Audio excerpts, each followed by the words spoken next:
Hey, good morning. So it's a nice, foggy, nice, cool, damp morning. This August morning here in Oxnard, and we're gonna get started a little bit early today. I'm gonna fire up the Weber Kettle 22 and cook up our first set of beef ribs.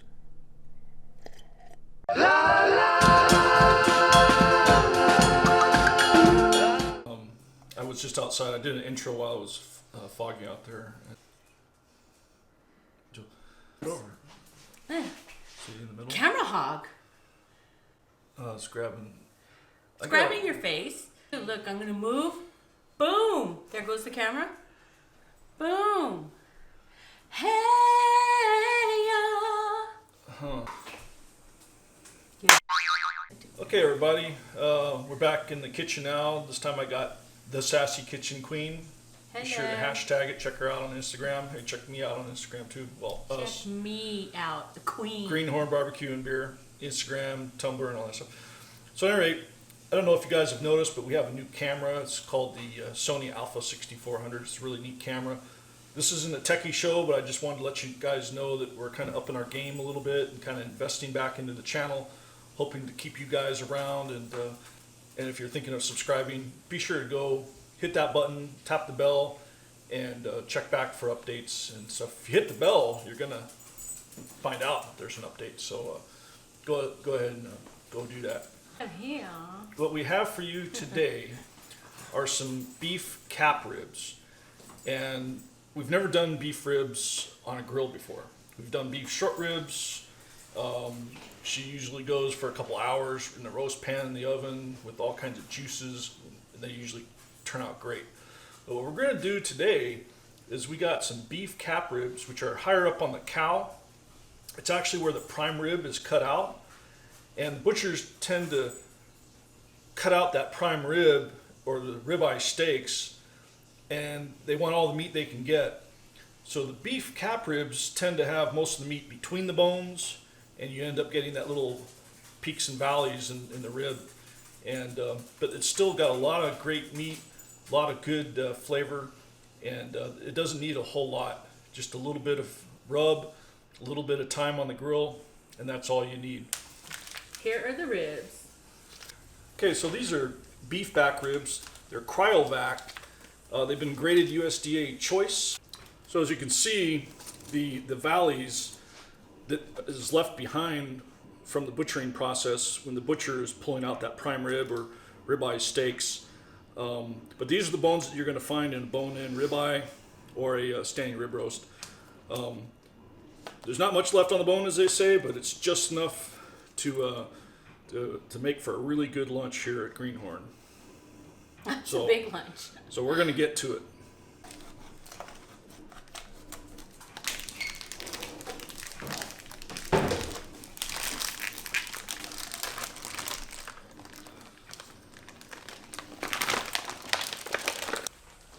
Alright, so I'm not even going to bother trimming these at all. Now, as you can see, there is a membrane on the back, but I'm going to leave that on there because it's going to hold those ribs together, keep them from falling apart. Definitely on a pork rib, you're going to pull that membrane off, but don't do it with the beef rib. So we're just going to pat this dry a little bit. Again, these look great right out of the cryovac. We don't need to do anything to these except a nice delicious rub. So you can almost go without anything on these, and we're gonna just cook these up on the smoker, and that's probably flavor enough, and then maybe a really nice sauce. But we got our own little secret blend of herbs and spices. It's actually just a lot of stuff we had kind of left over, and we added a little bit of just a touch of sugar. Definitely avoid putting any large amount of sugar on your beef. Doesn't belong there. I put just enough sugar in here to kind of give it more of a brown color. Yeah. Got a little paprika in there, a little A&P and SPG, a couple other secret ingredients. Yeah, beef ribs should not be sweet at all. Okay. I apologize for the little pitter patter of little doggy feet here, but that's our Those are our babies. That's our pack. Okay, so I'm going to start up high, and again, It doesn't need a whole lot. I'm gonna dust the back of it just to practice my my shake. On the ribs. It doesn't need a whole lot, not on the back, because there's a membrane there anyway. I wouldn't even score the back, just leave the back alone.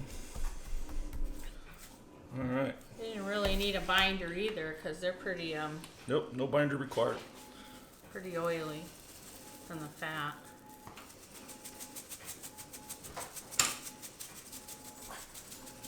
Okay. Guess I'm gonna have to develop my own custom shaker that has larger holes. I bought you some shakers. They only got little holes. I like big holes. There's- Well, that didn't come out right.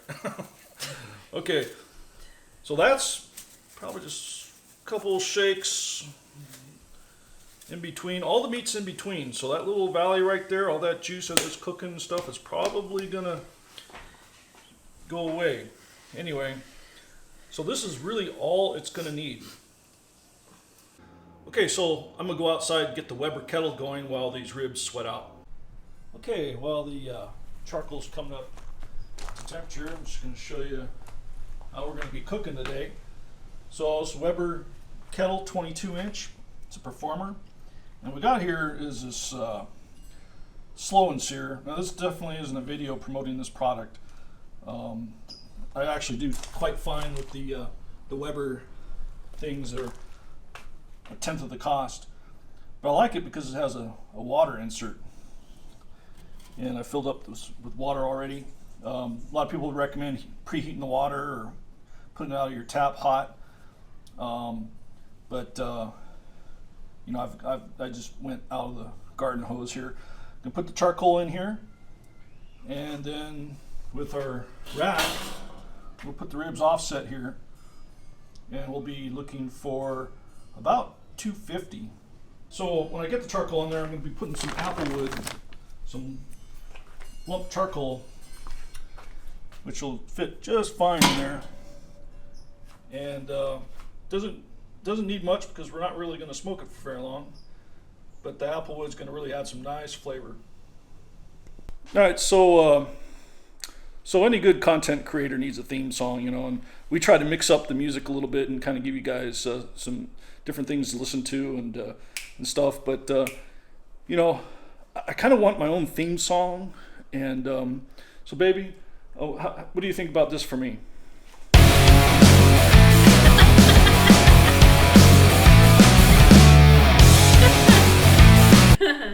No. What do you think? Ah, you're so cute, honey. that goes with the song. Well, how about you? Oh, well, let's see. I'd like something more. This is more my speed. Something bumpy. Something rhythm. Or how about some rock and roll? Oh, I'm the rock and roll guy here, so.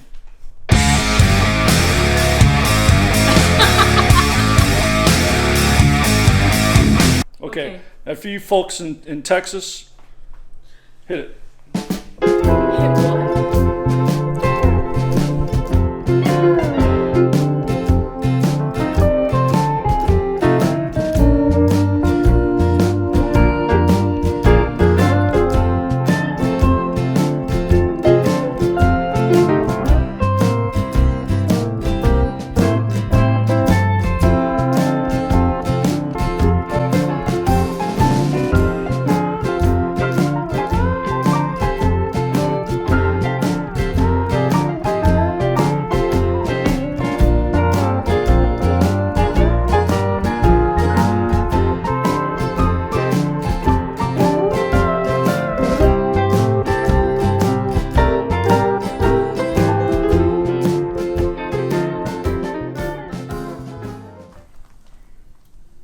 There we go.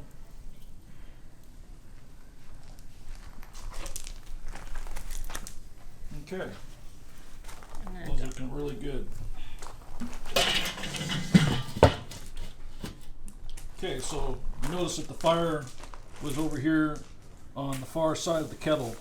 So you want to put the exhaust right above the meat on the opposite end. And that's so that you get a nice flow of the heat right past the meat and on up over it. So that's coming up nicely. We're going to try to control about 250 to 275, and we'll check it in about an hour and a half. That Weber is chugging away pretty good now, but I probably put in a little bit too much charcoal all at once. The temperature is right in that zone that I didn't want it to be, about 325, 300, but that's okay. A little hot and fast, speed up the process is not a bad thing, but it's an amateur mistake, I think. Put a little bit too much charcoal in that Weber, and it's going to be really hard to control. So there's a method that's known as the charcoal snake, and you start at one end, let it burn through. It's a little easier to control, so watch out for that. All right, so it's holding right about 300 really nicely, so that's where I'm just going to go ahead and leave it. It's chugging away really nicely. Some of that steam coming from that Slow N Sear water container that's on there, on that basket. Of course, I got some apple wood on there too, so that's creating a little bit of smoke. And I'm not going to add any more apple wood to this at all. It really doesn't need a whole lot of smoke, so I'm just going to get that in the first part of the cook. And we should be eating well here very shortly. All right, so I think that grill is going to do all right without me for a little while. I got a little time to kill. So what better way to kill some time than cruising around on the Vespa. And before you guys laugh, this is a 150, man. Street legal, hell, it's highway legal. This is 2018. Me and Deb, block the license plate there. Me and Deb bought a couple Vespas last year, and let me tell you, these Vespas have come a long way. Got ABS, got a front disc brake. In fact, that's a pretty sophisticated looking front end right there. I'd say it's pretty safe. Fuel injected. Yeah, that's not bad. Deb's got a little one right there. Well, she's got the same basic engine 150. It's a touring edition though, but I'm not going to show it to you right now because she'll have to show it to you someday. So anyway, let's get going.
Fun must come to an end, and it's time to go back, check out them ribs, and put this little toy away.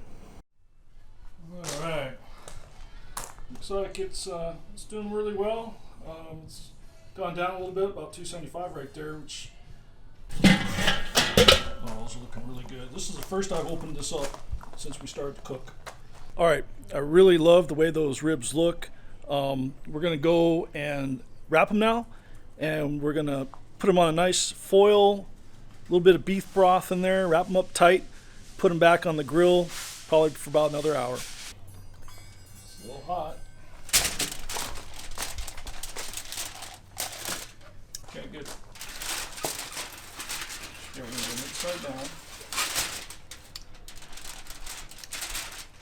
I'm gonna put just a little bit of broth on the bottom. We don't want them soaking in this. So that's just to keep them moist.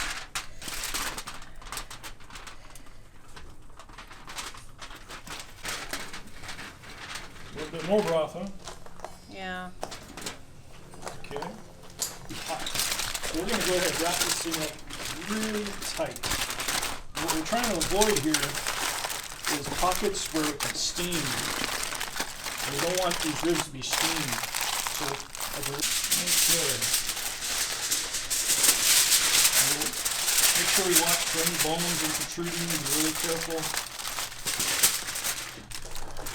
Okay, right back on the same spot. Each side down. And we got about the right temperature. So at this point, you could really use the oven. If you're out of fuel, if it's a cold day outside and you just don't want to continue using charcoal or wood, I got plenty of charcoal left, so we're going to go ahead and leave it on the Weber. But it really doesn't matter at this point. They've had as much smoke as they'll take, and now it's just a matter of time. Okay. We're going to go ahead and give this a skewer test. Just being done. Oh yeah. Good pullback. Oh yeah. Yeah, those are done. All right, here we go. Okay. These look absolutely amazing. Okay. Once again, all we did was put some of these custom mixed rub that we have, and that's about it. We smoked them on the Weber kettle for about, I'd say about 3 hours now, at about 300. And I used basically Kingsford blue charcoal and some apple chunks at the beginning. Got a lot of smoke at the beginning, but it was about the first half hour, and then it kind of went away, and it was a nice clean blue smoke after that. Sorry, honey. Okay, so I'm gonna cut into this. Go right in the middle here. All right. Cut one of these bad boys out. All right, here we go. Look at that. Oh, that looks nice. Very juicy. It's beautiful.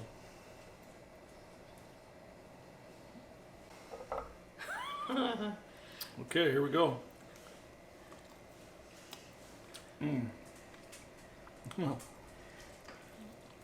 Oh man.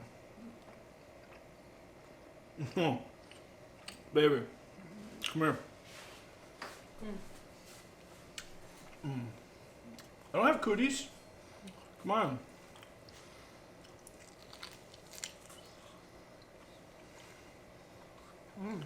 Gimme.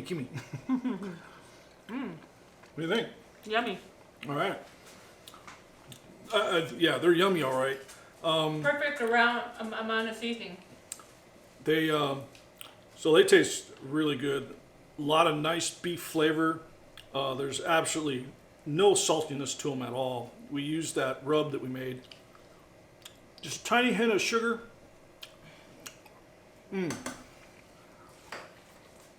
Oh, got nice pull. And again, we left the membrane on there so it wouldn't fall apart. But I probably could have pulled the membrane off. Okay. Hey, Barry, you want me to cut you one? No. Okay. All right. These are great. Nice beefy flavor. Again, these are basically what was left of whatever butcher cut out the prime rib or the stained rib roast or ribeye steaks. This is what's left on those ribs from the upper part of the rib cage of the cow. And so they're tasty. Close to the bone. Oh, they're awesome. So 3 hours at 300. Light rubbing. We left the membrane on. Kissed it with a little bit of apple wood. That was it. Little beef broth. These are amazing. Yeah, a little. We wrapped with a little bit of beef broth, and then took them out as soon as they passed the skewer test. Those are delicious, honey. Oh, awesome. guys. Well, thanks again for watching. Be sure to like and subscribe. Really would appreciate if you share this video with your friends on Facebook or Instagram, your social media of choice. Also, be sure to hit the description up for some links to some of these rubs that we use and some of the swag. Alright guys, cheers.